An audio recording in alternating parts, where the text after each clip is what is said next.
Olá, boa noite. Espero que me estejam a ouvir bem. Hoje estamos aqui para falar de algo muito interessante, que são as expectativas nos relacionamentos, na questão dos relacionamentos, seja quando estamos à espera de um relacionamento ou seja quando estamos dentro de um relacionamento.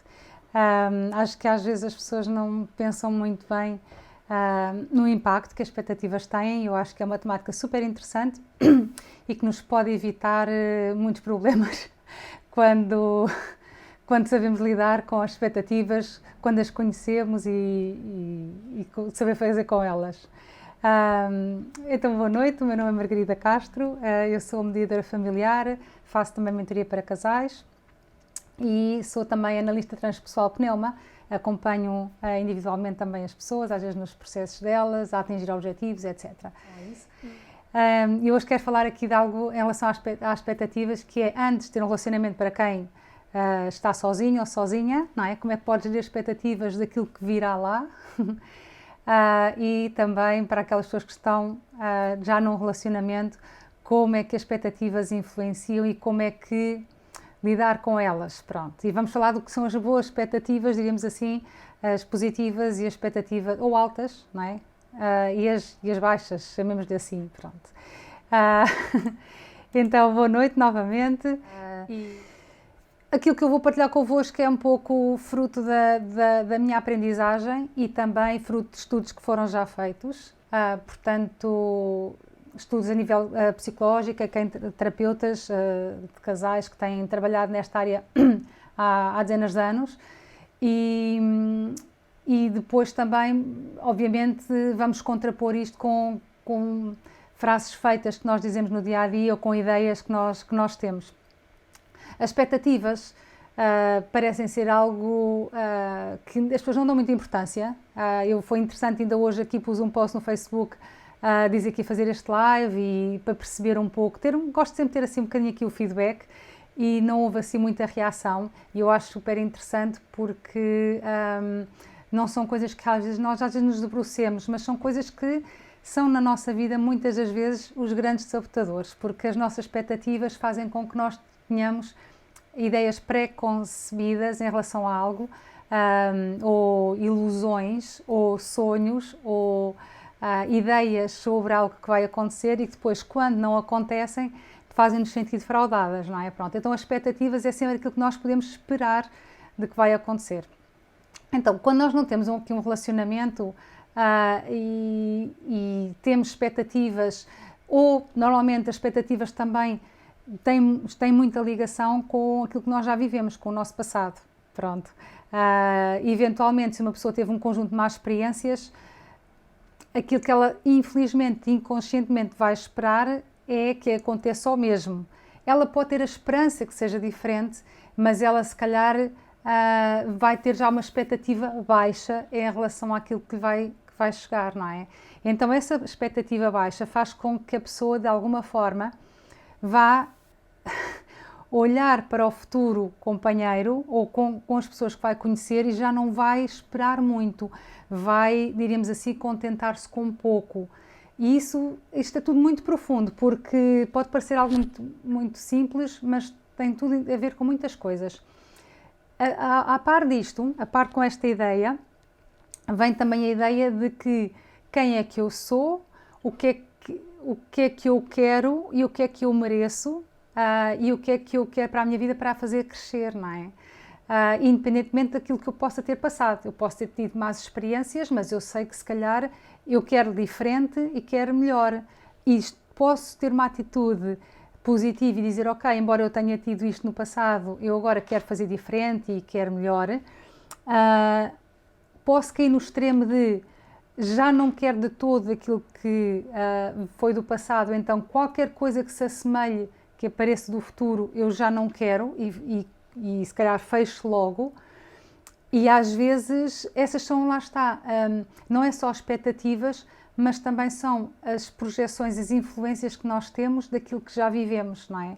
Então é tão delicada esta questão, porque nós podemos querer cair no oposto daquilo que já conhecemos, não é? numa tentativa de escapar àquilo que já conhecemos, mas se calhar o oposto também não é a situação ideal, não é? Então temos que ir refletindo sobre estas coisas. Em relação a também aquilo que eu acho que é mesmo importante é um conhecimento de nós próprios, o nosso autoconhecimento, porque assim, eu posso, imaginemos, e hoje em dia também há muito, inclusive terapeutas e pessoas, e não só terapeutas, ou mesmo ouve-se muito hoje em dia as pessoas também dizerem em relação ao relacionamento, não é? Escolher uma pessoa quase como se fosse escolher uma viagem, ou no sentido de eu vou fazer aqui um checklist do que é que eu quero e um checklist do que é que eu não quero, não é? Como se estivéssemos no restaurante a escolher um menu, mais ou menos, não é? Por um lado é verdade, ok? Isto depois já está nem 8 nem 80, eu acho que aqui as regras são sempre, atenção, meio caminho do meio, ok? Porque nós devemos saber já realmente aquilo que nós definitivamente não queremos, ou aquilo que definitivamente queremos, e isso são coisas que podemos dizer que não são negociáveis, não é? Mas depois temos uma outra lista, se calhar, de coisas que se calhar são negociáveis, não é?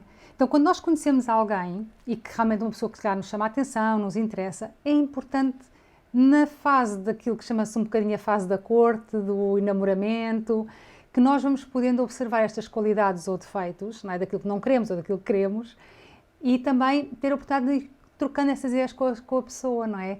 Ir percebendo por onde é que a pessoa se move, dar tempo, ir tendo a noção do que é a nossa expectativa, o que é que nós esperamos e como é que isso pode estar a condicionar a forma como eu vejo o outro. Vou dizer agora aqui, fazer aqui um parênteses em relação às expectativas, que é o seguinte, algo muito interessante. Ok. Quando nós vemos, por exemplo, uma pessoa, nós depois criamos uma imagem mental dela, não é? E essa imagem mental, nós vamos, de alguma forma, alimentando com os nossos pensamentos. E essa imagem mental pode melhorar ou piorar de acordo com a forma como os nossos pensamentos estão. E eu muitas vezes acabo por me relacionar com essa imagem mental e não me relaciono efetivamente com a pessoa. Isto no casamento ou nos relacionamentos que já duram há muito tempo, acontece muito. As pessoas às vezes passam anos, o outro já é uma pessoa diferente, mas nós continuamos a ver o outro como se fosse a mesma pessoa de há 5 ou 10 anos. Não sei se quem é que se revê nisto, mas acontece. Pronto, e já lá vamos aqui, por isso é a questão das expectativas dentro de um relacionamento, não é? Então, a questão é, quando eu estou aqui à espera de vir a ter um relacionamento, se eu sou solteira ou se eu sou solteiro, e tenho e espero vir a ter um relacionamento, eu devo perceber quais são as minhas expectativas e o que é que eu quero da relação e ver até que ponto é que as minhas expectativas podem vir ou não a comprometer aquilo que eu vou viver, não é? Porque também uma coisa é aquilo que eu posso idealizar numa pessoa, outra coisa é como é que eu quero viver a relação. São duas coisas diferentes, isto é algo muito importante. Porque a forma como eu vou me relacionar com uma pessoa é uma dança. Ok, eu posso querer criar um determinado tipo de dança, eu posso querer criar um determinado tipo de relação, não é? Então, a relação, normalmente, nós podemos também, lá está, ter uma determinada expectativa da relação em si e outra coisa, a expectativa da pessoa, e são duas coisas aqui diferentes. Então, a forma como nós vamos, e aqui também algo muito importante é, se eu quero um determinado tipo de relação com determinadas características, é bom que eu também me deixe sonhar e deixe, e que há quem diga, não, é melhor não ter expectativas nenhumas e deixar vir o que venha e viver. Ok, eu não sou muito de acordo. Eu acho que, porque às vezes nós não temos também absolutamente expectativas nenhumas, nós podemos correr o risco de viver coisas que se calhar não vão ser convenientes para nós. Então, a questão da expectativa é importante tê-la, ou seja, daquilo saber o que é que nós queremos, o que é que nós não queremos, mas depois também estar consciente no processo para não cair naquilo que é a ilusão, que é uma coisa diferente, não é? Então, saber que se espera isto, mas também saber, ok, o que é que eu não estou disposta a negociar e o que é que eu sim posso negociar, não é? Pronto. Então, para isso, o que é que nós precisamos? Tempo, que é coisa que nós hoje em dia não queremos dar. Ou seja, portanto, quando as pessoas dizem, antes o tempo dos namoros, não sei quantas semanas ou meses, etc. Já para não dizer anos, não é? Mas pronto. E depois até as serenatas, não é? Exagerar aqui um bocadinho. Mas o tempo de namoro, quando é um tempo mais dilatado, é um tempo que serve perfeitamente para nós vermos com o que é que podemos conviver ou não. Que os outros defeitos dos outros são defeitos que nós podemos suportar ou não, não é? E hoje em dia eu sinceramente acho que as pessoas começam normalmente pelo fim, não é? Ou seja, uma relação tem determinadas etapas, desde que nós nos conhecemos até à fase mais da intimidade, e hoje em dia há muitas pessoas que começam pela intimidade e depois é que se conhecem, não é? Então, um pouco a minha perspectiva é que acho que os problemas que existem e tantas pessoas a separarem-se e tantas relações que são curtas e depois é outra pessoa e depois é outra e não se dá tempo a conhecer, não funcionam por isto, porque as pessoas não dão tempo a conhecer o outro e a perceber até que ponto é que eu posso conviver com os defeitos do outro ou não, não é? Porque isso é o mais importante. Se nós queremos procurar uma relação para a vida, toda a gente tem defeitos, nós também, e é também para ver se o outro pode conviver com os nossos, não é? Não é só numa direção.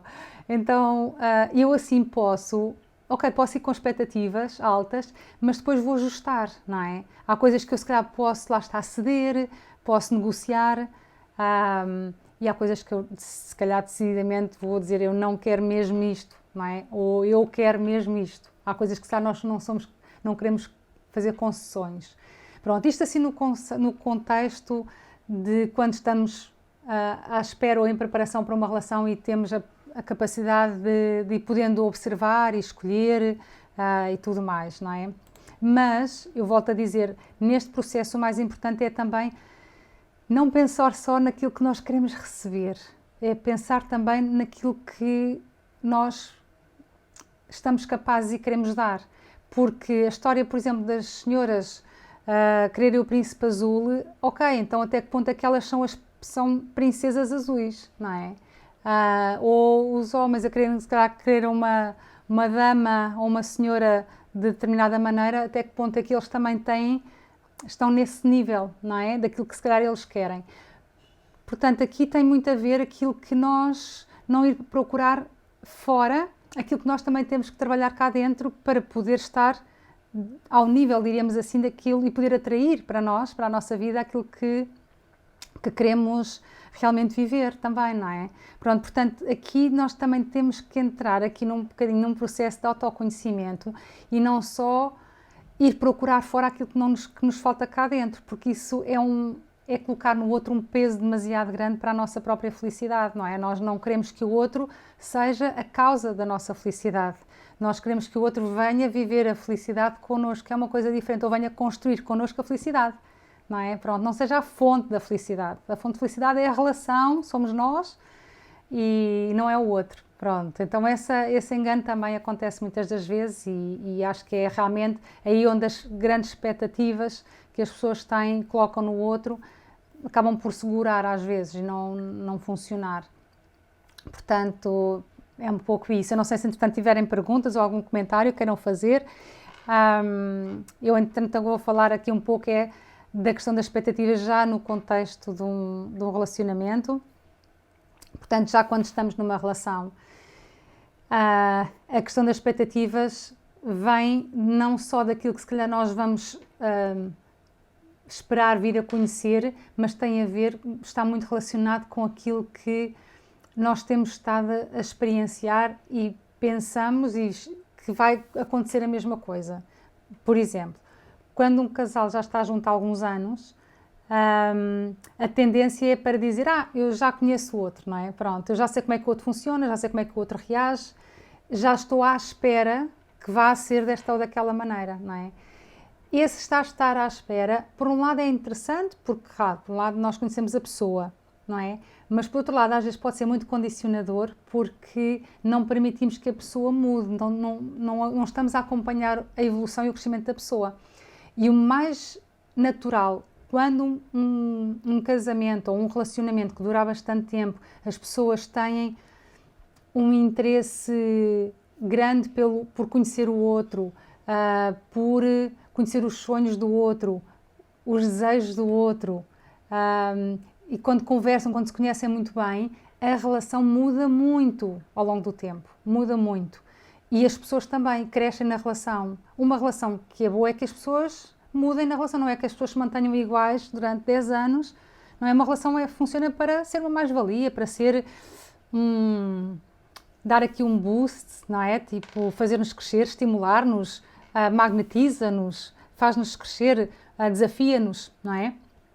E esse é o interesse de uma relação, é que a pessoa possa, a dois, enfrentar a vida e as vicissitudes da vida a dois, pronto. E depois aqui há outra questão que está associada às expectativas, que é, e hoje em dia nas redes sociais, por exemplo, redes sociais de match, não é? De tentar encontrar o outro par, é uma fantasia, porque aquilo funciona por algoritmos, não é? E nós vamos pôr qualidades, ou vamos pôr... eles vão fazer um match, não é? Eles vão fazer um encontro por semelhanças das pessoas, e aquilo que as pessoas, que normalmente não funciona, são quando duas pessoas são muito semelhantes, não é? Ou seja, as pessoas podem partilhar alguns ideais, alguns princípios, ter projetos em conjunto, mas normalmente aquilo que funciona numa relação é quando as pessoas são diferentes, não é? E até se complementam, não é? Portanto, há muita coisa a acontecer hoje em dia que também não ajuda a que as relações funcionem, não é? Porque as pessoas hoje em dia se conhecem pela internet e conhecem-se nesse tipo de plataformas que procuram semelhantes para os juntar, é difícil que a coisa vá funcionar muito bem, porque nós não queremos viver com uma pessoa que é igual a nós, porque é super aborrecido, não é? Por isso já estou comigo. Então eu acho que é muito mais interessante quando temos alguém que nos estimula, claro, que é desafiante, não é? E pede-nos que nós sejamos humildes, não é? De alguma forma, e que sejamos capazes de não estar com a outra pessoa no combate ou na competição, não é? Porque muitas vezes os casais acabam por cair nestas dinâmicas, não é? De competição, de ver quem é que tem razão, e acabam por casar-se, mas acabam por depois dormir com o inimigo, não é? E não faz sentido. E isto tem a ver com a forma como um fala com o outro, em vez de ser um falar com o outro, é falar para o outro. Ou seja, existe aqui um atacar o outro em vez de estar com o outro. Então, às vezes a postura, a forma como nós nos colocamos é diferente. Dar um exemplo. A crítica, não é? Eu estar constantemente a criticar o outro. A questão das expectativas. Quantas vezes nós não dizemos, estás sempre a fazer isto, não é? O sempre é uma expectativa, que a pessoa está sempre a fazer. Não está sempre, não é? Há vezes que se calhar sim, não é? Mas esse tipo de discurso e acusatório, não é? Uma coisa é eu dizer, faz-me sentir triste que isto ainda esteja desta maneira. Poderias fazer antes daquela? Então eu estou a falar daquilo que eu sinto, não é? É totalmente diferente e vai ter um efeito completamente diferente no outro. Pronto, isso aqui são parênteses, mas vamos regressar aqui às expectativas. Então, quando um casal já está muito junto há muito tempo, tem uma imagem mental do que é o outro, não é? Porque já o conhece muito bem, etc. E às vezes, por isso é que muitos casais caem naquilo que nós chamamos o comodismo, não é? Ou encostam-se, é cómodo, dá jeito, acabam por ficar algo mais mecânico, mais funcional, não é? Do que propriamente ter aquela chama, aquele enamoramento constante. Eu acho que as pessoas também deixaram de acreditar que isso é possível, mas acho que há muita preguiça, sinceramente, que as pessoas não têm paciência para se mexer em relação ao outro, para fazerem, para conquistar o outro, para manter a chama acesa, porque dá trabalho. Manter uma relação em evolução constante, em crescimento, em interação, em cumplicidade, dá trabalho. Claro que dá trabalho, não é? Mas eu acho que assim é tão enriquecedor, e isso tem a ver com o estar disponível para o novo e aí, a partir de certo ponto, a questão das expectativas acaba por se diluir, porque a pessoa já não vai estar à espera, porque já conhece o outro. O que vai fazer é compreender que os dois estão disponíveis para ir crescendo e abrindo-se juntos, a descobrirem-se eles próprios e a descobrirem-se na relação, não é? E aqui entra outra coisa que é super importante, é que um casal que funciona, um casal de sucesso, chamemos-lhe assim, é um casal que pensa na relação, no bem da relação e não pensa no bem dele próprio. O que é que faz bem à relação? As decisões que eu vou tomar é para o bem da relação, não é para o meu bem próprio, não é? E isto faz toda a diferença. E aqui é onde entram também um bocadinho as tais concessões ou as negociações. Portanto, toda esta parte de nós compreendermos que quando decidimos partilhar uma vida com o outro, decidimos abrir o nosso coração e investir na relação, comprometer-nos e entregarmos. E essa entrega é que, entre aspas, é dolorosa, não é? Porque a entrega precisa de confiança. E para nós termos confiança, o que é que precisamos? É de conhecer bem a pessoa. Então precisamos dar tempo para a conhecer. E é aí que eu estava a dizer, como nós não damos tempo a entrar nas relações, não ganhamos a confiança suficiente e entramos num casamento com desconfiança. E quando entramos num casamento com desconfiança porque não conhecemos o outro, então é natural ter, entre aspas, desconfiança, não entramos a 100%. Entramos a 50% ou a 60% e o outro pé já está meio fora, porque qualquer coisa que aconteça, nós já estamos mais ou menos, não houve aquele, entrega total. E, portanto, para entrar assim numa relação é importante ter isto em consideração. Se já estamos numa relação e sentimos isto, sentimos essa desconfiança, então vamos trabalhar estes pontos. Vamos trabalhar o quê? O conhecer-nos melhor, o perceber quais são os sonhos dos outros, as expectativas do outro em relação à relação, o que é que o outro deseja, quais são os seus desejos íntimos perante a vida, na relação, no trabalho, pessoais. Há tantas pessoas que se conhecem ao longo de tantos anos e não conhecem os sonhos do outro, não é? Então, e há casais, por exemplo, nos Estados Unidos, estava a ver no outro dia uma estatística que me impressionou, que é casais que já estão juntos tipo há 15 anos e o tempo de conversa dos dois é 35 minutos por semana. E são conversas do género, já ligaste ao canalizador, ok? Então, isto num casal... O que é um casal que funciona assim, não é? Pronto. E às vezes nós estamos já no filme e não notamos, não é? Porque o filme foi se transformando naquilo e achamos que aquilo é normal. Não, não é normal. Um casal não devia funcionar assim, não é? E acho que muitas pessoas, muitos casais funcionam assim, também porque não têm as ferramentas, às vezes, para fazer diferente. Pronto. Então, por isso é que estamos aqui hoje, não é? Para dar aqui um bocado de dicas e poder falar das coisas de outra maneira. Então, é importante estarmos preparados para o novo. De alguma forma também aprendermos a pedir em vez de exigir, não é? A falar daquilo que sentimos em vez de acusar, a falar daquilo que realmente são os nossos sonhos, não ter vergonha com o outro, não é? Portanto, a confiança no outro, o compromisso com o outro e ter calma são três que eu já falei na semana passada, há 15 dias, já não me recordo, são 3 Cs super importantes.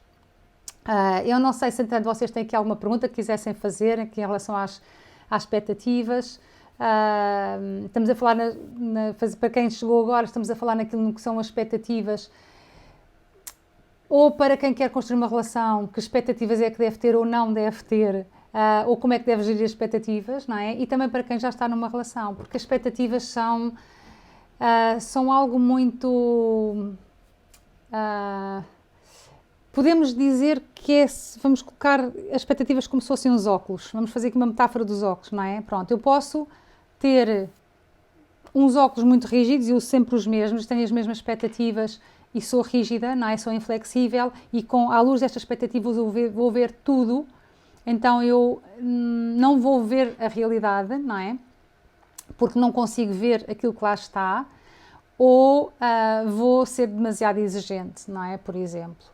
Ou às vezes também posso não estar a exigir o suficiente. Mas as expectativas é como um filtro, não é? Que nós temos em relação ao novo que vem. Então as expectativas é bom construí-las de alguma forma, saber o que é que nós queremos, o que é que nós não queremos numa relação, aquilo que é negociável, aquilo que não é negociável. Pronto, estou a fazer aqui um bocadinho um resumo. E depois também a questão de como é que eu vou conscientemente, sabendo quais são as minhas expectativas, ser capaz de fazer isto, tirar os óculos, não é? Tirar as expectativas, olhar para o outro como ele é, e aprender, não é? Aprender do que é que está ali e depois ver até que ponto é que eu sou capaz de ajustar as minhas expectativas, não é? Pronto, eu normalmente gosto de vir aqui com a temática em relação ao relacionamento de casal. Acho que é uma temática que todos nós precisamos muito de aprender, de estudar, de investigar e de explorar. Os casais hoje em dia estão a precisar de arejamento, não é? De frescura e de estratégias também para poder não cair, lá está, na rotina, nem nas discussões. Eu há bocado também estava a ver aqui alguns posts. Há pessoas que realmente estão em casa agora no confinamento e que as relações, se já não estavam bem, neste momento estão extremamente difícil.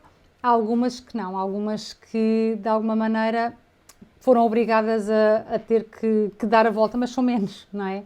Há pessoas que têm os divórcios e as discussões e tudo mais, a violência doméstica, tudo aumentou e por isso eu acho que é uma necessidade muito grande. Portanto, é assim, se vocês conhecem alguém que precise de alguma ajuda, seja para se reencontrar, não é? Ou seja, porque se quer separar, mas não quer separar-se, diríamos assim, com toda a logística e litigioso que às vezes um tribunal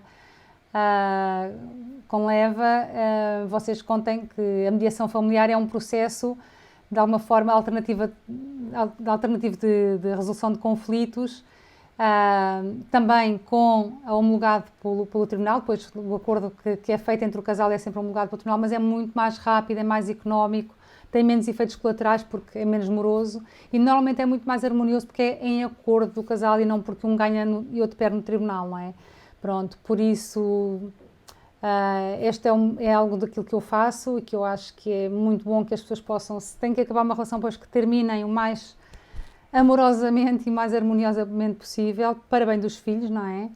Também na mediação familiar faz a regulação das responsabilidades parentais, portanto, quando existem menores, e pronto, foi aqui um bocadinho um parênteses para vos dar a conhecer um pouco aquilo que eu faço. E bom, espero que tenha sido útil a informação para vocês. Qualquer coisa também podem me encontrar em www.margaridacastro.com e aqui no Facebook, Margarida Castro Mentoria para Casar. Margarida Castro Mentoria, ok? Então, até breve, um beijinho muito grande e boa noite. Namastê.